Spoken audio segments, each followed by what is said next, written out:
If you're sitting in Iran, it does seem like a pretty good deal for you.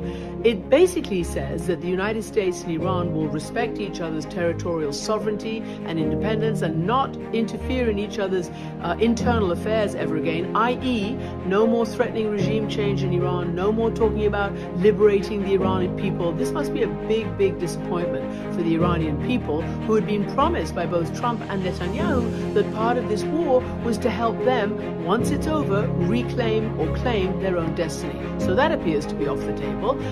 It also suggests that after some time during the life of this agreement and the permanent negotiations, that there will be a total lifting of all sanctions, UN sanctions, US sanctions, all sanctions that have been put on Iran over the last decades, that its oil already will receive waivers pending any final deal so that it can be sold. And for the United States, really what the US gets out of this appears, according to this memo, is just status quo ante. In other words, exactly what was on the table on the day before the war started. So opening the Strait of Hormuz, remember that was not closed until the war started, and also apparent sort of negotiations around the nuclear file that apparently were also on the table and underway in the negotiations just before the bombing started.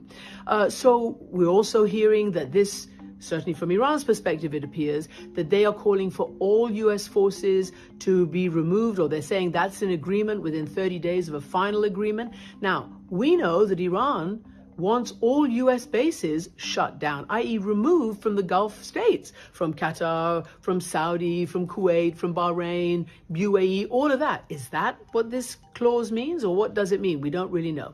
Nothing about missiles, nothing about proxies in Lebanon or elsewhere. So clearly there are a lot of unknowns, but if you just read this and take it for what it is, it seems to me stacked much more in Iran's favor.